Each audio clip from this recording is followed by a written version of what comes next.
Welcome to Marvel Vision, a podcast about Marvel, the MCU, and right now, She-Hulk. I'm Alex.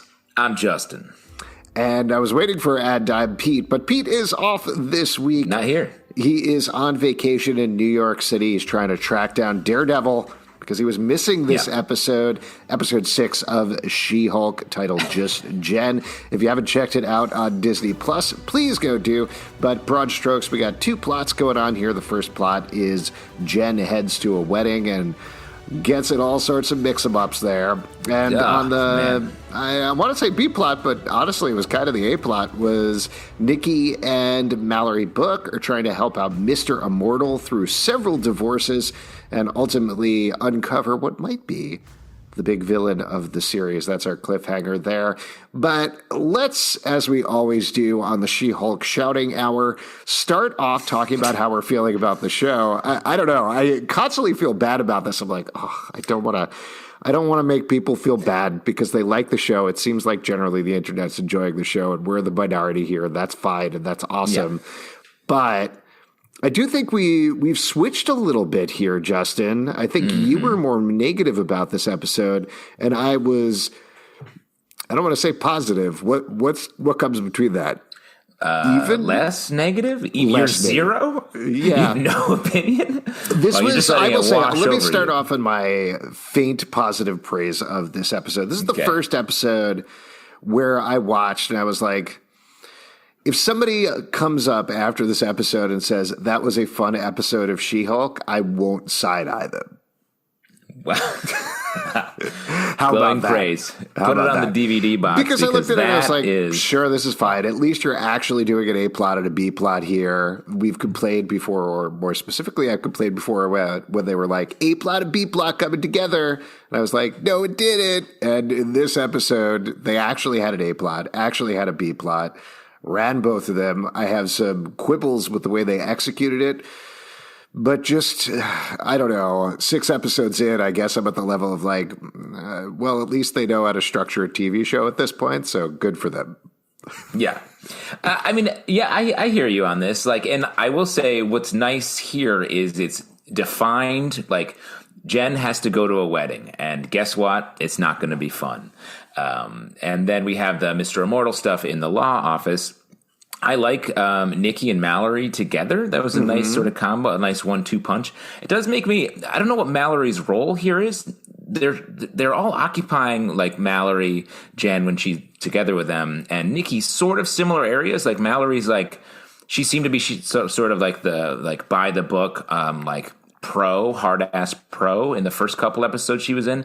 And in this, she's sort of like another Nikki, like a more formal Nikki in a lot of ways here. So I was like, I don't know what her job is in this television program.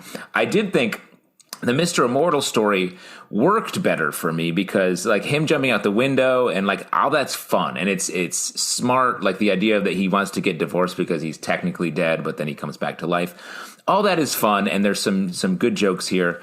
It gets to be it gets to my larger criticism with this show, is no one is real. The characters act like all the bridesmaid stuff. I was like, no one is this mean in a way that made me not disconnect with the story and the jokes. I was like, this is wild. But then Jen constantly keeps having to be not having a good time in a not funny way. And with her at the center of the show, it just makes me upset about it.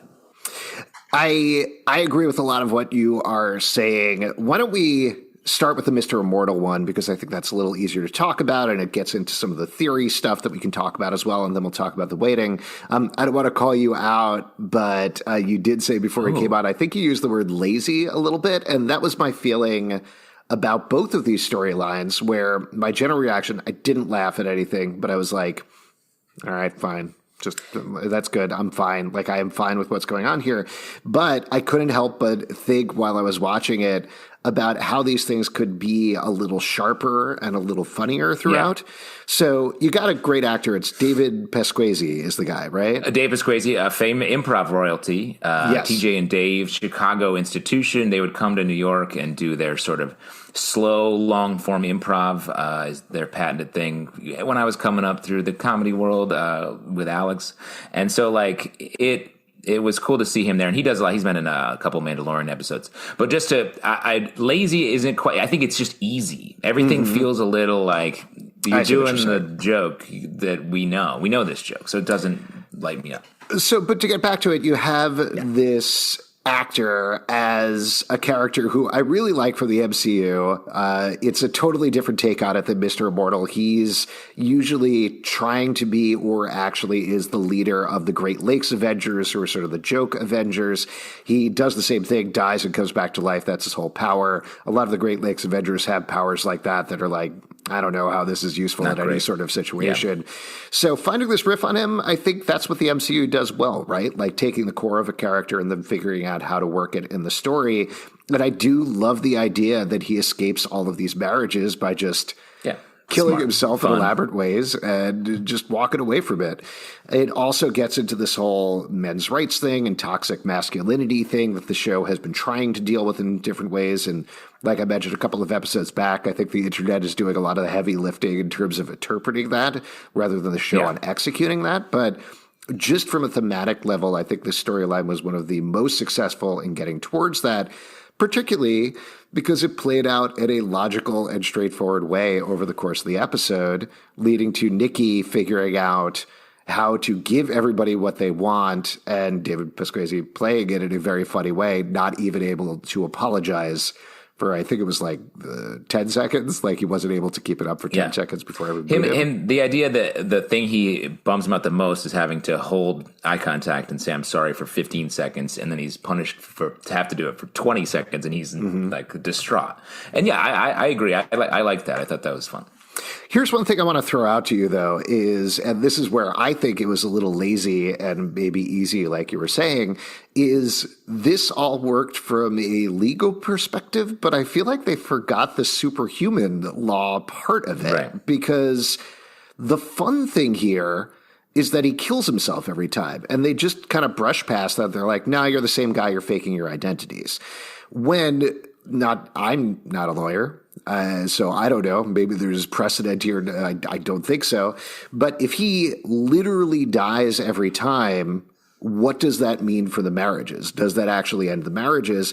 And they don't plumb in any respect into the idea of what this means for superhuman law.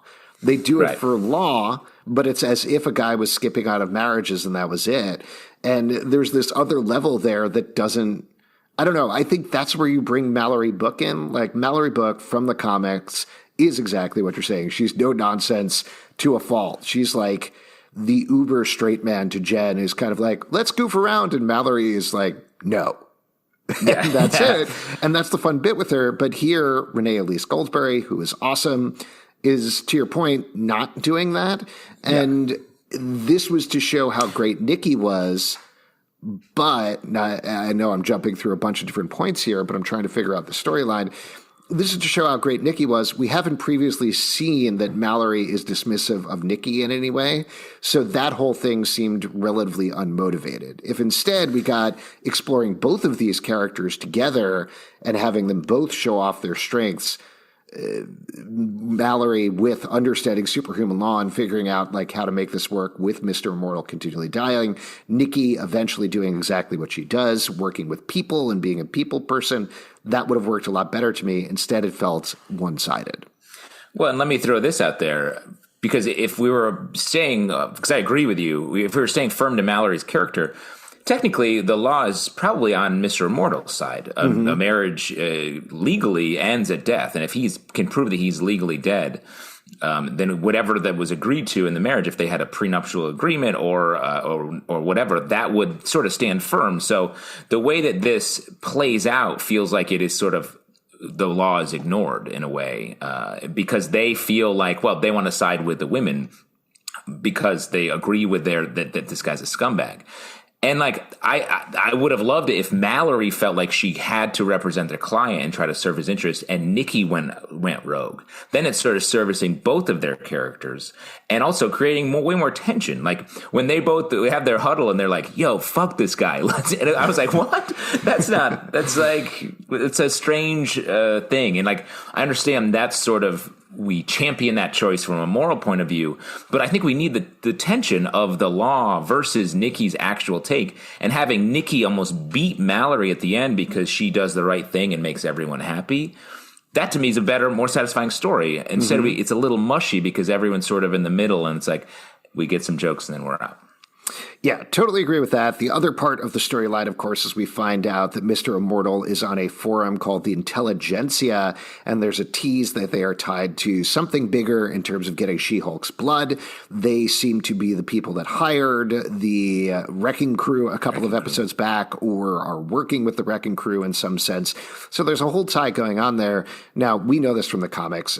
People listening may or may not know this, but there is a group called Intelligentsia, which is kind of a Hulk revenge squad. They're a bunch of super smart characters. I believe it was created by Jeff Parker, if I remember correctly. Yeah. And there's a bunch of different folks on there, including Red Ghost, the guy who controls monkeys. Yeah, and don't know if we'll see him. Yeah, not 100% sure, but I guess it's possible. And a few, the Mad Thinker, who potentially could show up because the Mad Thinker's creation, Awesome Andy, is a very big part of Dan Slott's run, in particular on She-Hulk. But I think more likely, given the MCU, there are two members that could show up here. One that still feels like a little bit of a stretch is MODOK is a member there. And we know from people who've seen footage from the trailer, MODOK is going to show up in Ant-Man and the Wasp: Quantumania. However, the rumor is that this version of MODOK is Corey Stoll, who was Yellow Jacket in the first Ant-Man movie, who had his head all weirdly distended by living in the quantum realm. So I guess we'll see if that times it in that way. Much that more tracks, likely, though. And I'm willing to bet the farm on this one, is it's probably the leader.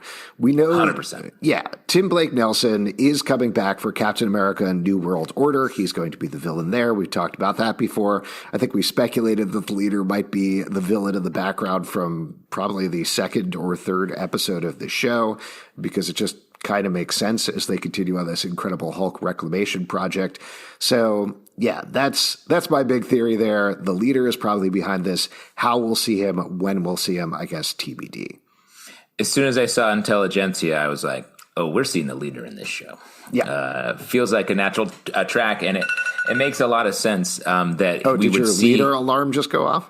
Yeah, I know. I can't say his name 3 times or else he shows up in my life. Classic Beetlejuice. Yeah, it's a classic Beetlejuice sitch.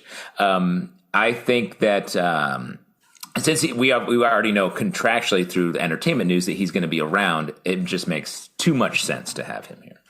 Absolutely. And I will say this episode, the way that they frame it up as this toxic fanboy incel website type thing, we were talking a little bit about how the leader could show up in Captain America: New World Order. I think on our episode we were talking through D23 a little bit, and that makes a little more sense to me. Yep. That feels like it connects a little more if they're going to do this whole toxic fan culture, toxic masculinity. There's a recent run on Wonder Woman where Dr. Psycho, Dr. Sisko did a very similar thing, and I feel like the leader could inhabit a similar world to that, basically not believing this stuff, but using incels to manipulate things in his favor so he could take over the world or research things or whatever it is. So I'm excited about seeing that play out, even though I've been very negative about the show. Love Tim Blake Nelson, love the character of the leader, and having him as a leader of a bunch of incels versus She-Hulk, who they really have trying to push feminist ideals here, I think makes a lot of sense. Agreed. Speaking of She-Hulk, do we have? I guess we should cover her. Oh, is she in this show as well? She is in a little bit of this show. Just Jen. There were too many things going on in the storyline. But before we get to that, though, I do want to mention one thing, which, again, I think is like the sloppy writing on this show sometimes that drives me up the wall. I mentioned the A and B plot thing where it wasn't the A and B plot coming together. I mentioned a couple of episodes back and too many times about her calling it a lawyer show when at that point it mostly was not a lawyer show. Eventually it has become kind of a lawyer show, but mostly not with the She-Hulk doing law. Yeah. But there's a thing at the beginning of this episode after they introduce she's going to the wedding of her best friend where she says, yes, this is a self-contained wedding episode. I know it's coming at a very inconvenient time, but I'm going to look great. And a lot of people have taken that as commenting on the fact that they teased Daredevil the last episode, and then he didn't show up in this episode, which is totally fine. My issue is calling it a self-contained wedding episode when it's not. Yeah, it definitely wasn't. And the Daredevil thing may be true, but to me it felt like, I know this is a weird time for this episode because you expect some sort of rising dramatic tension happening here. And that to me is what I felt more lacking for the season as a thing. Because we saw Titania back here, but that felt resolved quickly in a way where I don't find her to be a big threat to Jen. Like in the fight, they barely fight, and then she runs away defeated because her veneers were cracked. And I don't know. I guess I just don't know what we're doing with Jen. She, as a character, she's just brutally harangued by all these people at the wedding to the point where I was like, no normal person would tolerate this level of mean. And I don't understand if there's a point to that. I just want to see it. Is it about her disassociating between the She-Hulk personality, and when she's Jen, she just takes punishment from other people? When she's She-Hulk, she has all the confidence in the world. If that's the case, and I suspect that may be the case, and maybe what we're getting to as like her version of the Hulk weakness, having two personalities. But I want to see it being confidently shown. Like, here is the point of this. Instead, we just watch our main character get just savaged by these people, and that with no response to be like, okay, I'll go dry clean all the shirts. I agree with a lot of that. I think my biggest problem with the storyline was so many different things going on at the same time that none of them got the proper amount of time for the focus. Like the idea that she goes to her friend's wedding, I guess I'm fine with like all the awkward wedding stuff. That to me is like bargain basement sitcom fodder. It's the same thing as like the dating stuff a couple of episodes back, where I was like, I could watch this anywhere. I don't need to see this in a Marvel show because I have seen this on 1 million sitcoms. Same thing with the guy who kind of likes her at the wedding, who you know nothing about. And I don't want to get into like, this show doesn't know how to write men, but I think the show either purposefully through choosing to make the men as broad as possible or whatever, but we didn't see him doing anything. He showed up twice and was this romantic interest, I guess, but didn't offer anything original or exciting or different. The Titania stuff, to me, that's the thing, again, like the other storyline where it felt like they didn't care as much about the superhero part of things. That's the superhero part of things. That's the part that makes this interesting and different from other comedies and other TV shows and other sitcoms. Having Titania come in, show up at the beginning and Jen immediately be like, she's here to drive me crazy. And then you have all this stuff that happens in the middle. And at the end, Titania's like, that's right, I drove you crazy. When she hasn't been on screen for, I want to say 20 minutes at this point or something like that, is nonsense. Instead, do that. Like, do that thing. Have it Jen be that thing. Be like, I'm a little awkward at this wedding. I am not really good friends with these people anymore. I don't have a date. I feel a little bad about that. And then into that comes Titania, who proceeds to drive her nuts over the course of the episode, leading into this big fight. That makes sense to me. Having it execute the way it does it's nothing. It's like there's nothing to hold on to there. Yeah, and I agree. Whether or not it's intentional to have the men be sort of like veneers almost of humans, of men, fine. But like, I don't know what Jen's take is. Again, like, does she find, because she seems interested in this guy for a portion of it. And so I'm like, oh, I want to be interested in him, but he does, like you're saying, he does nothing. So I'm like, that makes me then retreat to the idea, does Jen have bad taste? And if so, what does that mean?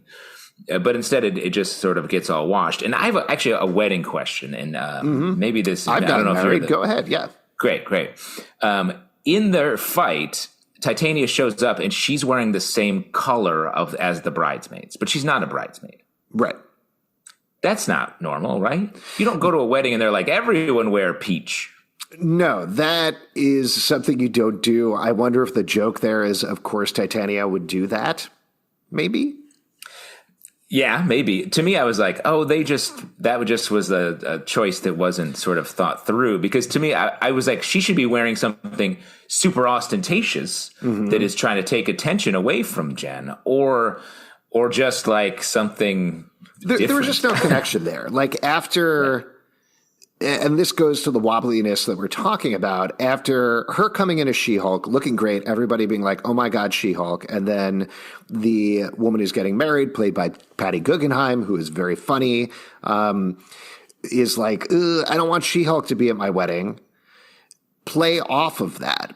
Jen is now very uncomfortable, doesn't know what to wear, doesn't feel great, doesn't look great. Titania comes in with the bridesmaid's colors, is not a bridesmaid, and immediately the bride is like, oh my God, Titania, I love her. And Jen points out, she's wearing the same color. She's doing the same thing that I just did. Yeah. That's how you play off of that. Another way, make it like a farce where Jen has to be Jen when she's with the bride, but it has to be She-Hulk to fight Titania any other time. Then it's like a great runaround and then Jen has power in it because she's making choices. Instead, she just gets stuck not making any choices here, and it bummed me out.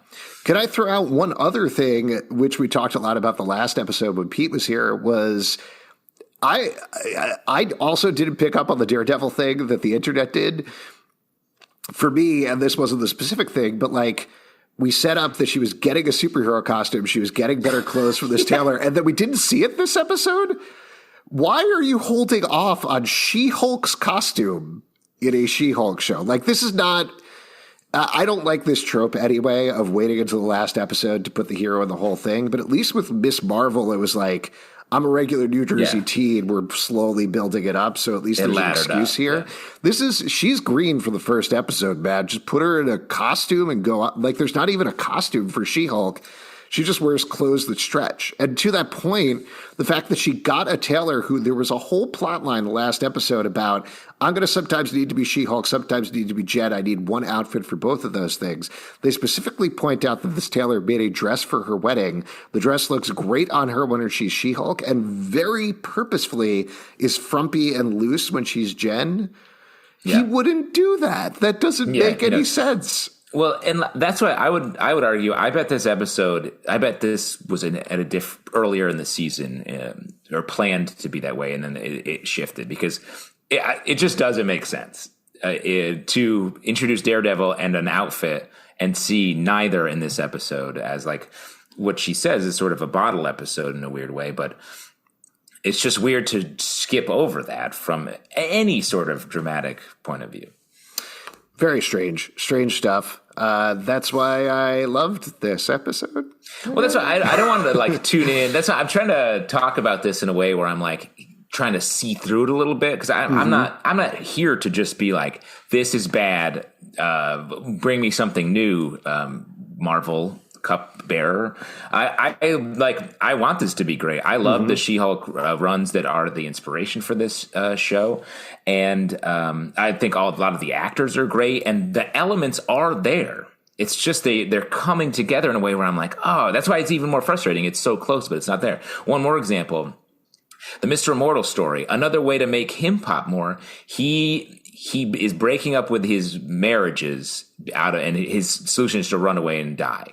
Then later he jumps out of the loft when he's talking to Mallory and Nikki to get out of that. So the comedic heightening of that is less and less important relationships he's bailing on because it's easier. I want one last scene, a post-credit scene, which we again don't get here. Yeah. Of Mr. Immortal being like, someone gets his name wrong at Starbucks on the coffee cup, and that causes him to run and kill himself. Like, that's a comedic payoff of that. And instead we get none of that. And the opportunity was right there. That's an extra 4 hours of your day to shoot that scene. Yeah. It's frustrating. I, again, am glad so many people are enjoying it. Please go enjoy your thing that we aren't necessarily enjoying. And thank you for paying attention through all of our shouting and complaining about this. But like you said, Justin, from our perspective, we want it to be better. We want it to be stronger. And frankly, it's frustrating for me when I watch other comedies now because I'm like, oh, right, people do actually know how to make comedies. Like, I got into a conversation the other day with somebody about what we do in the shadows, which obviously that's a very high standard to hold anything to. But when you're talking about something else that has supernatural elements or super elements in a comedy, that does balance this stuff perfectly, where you have character arcs, you have emotion, you have comedy, you have all of these things running at the same time. You have low stakes, high stakes, et cetera, and that we're 6 episodes in here. And like I've said a million times, still figuring out how comedy shows work is very frustrating to watch. So that all said, why don't we move to our vision board and talk about what we want to see the next episode other than enjoying it? Justin, over to you. Well, from a plot point of view, I think I think having more of this rising tension and drama of whatever the main, getting to the main villain, something we talked about. Now we know that Titania is probably not the main villain. The Wrecking Crew is maybe working for the main villain, so we are going to get somewhere with that. Having some stress may like sort of snap the focus in on the show a little bit, where it will feel like it's building towards something and not having Jen sort of just left in the wind in different situations. Second, like I want to just feel like I understand Jen and I'm in her corner rather than feeling bad for her or not understanding why she's doing things.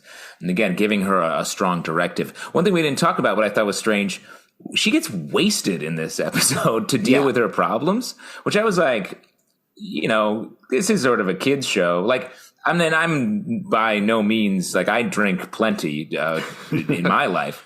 But I was like, this is a weird message that she's struggling, and so she gets drunk and makes sort of bad choices. It gets in a fight. You're the hero of the show. I had less of a problem with that because I think that's wedding behavior. Somebody always gets 100%. Wasted at the wedding, dances by themselves, and that to me was the most fun part of the episode. Just Tatiana Maslany having a good time dancing.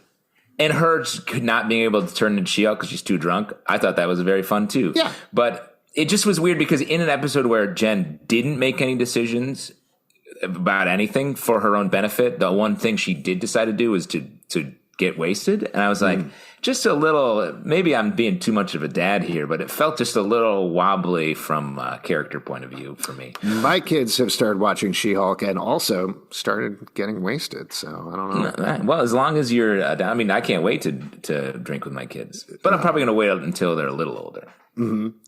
Nice. I am looking forward to, what am I looking forward to? A drink. A cocktail. Yes, a cocktail. I'm looking forward to villain reveal or something reveal. Stop playing coy with stuff. We're watching She-Hulk. The rest of the show is very much not coy, so there's no reason to play coy with the costumes. There's no reason to play coy with Daredevil or the villain or anything like that. Like, just bring it on. We have 3 episodes left. Let's get to it. I would love to be enjoying this by the end of the season. Are we going to get a romantic relationship between Daredevil and She-Hulk? I don't know. Anyway? Maybe. I'm curious about that. That's a thought I had because, Yeah, I guess we'll see what happens. They're both very romantically inclined, so it definitely could happen. But I think they'll keep it all business. Yeah. If you would like to support this podcast, patreon.com/Comic Book Club. Also, we do a live show every Tuesday night at 7 p.m. to Crowdcast on YouTube. Come hang out. We would love to chat with you about She-Hulk. Apple, Spotify, Stitcher, or the app of your choice to subscribe, listen, and follow the show at Comic Book Live on Twitter. Also at Marvel Vision Pod on Twitter, Instagram, and Facebook. ComicBookClubLive.com for this podcast and many more. Until next time, stay marvelous. Stay lightly drunk.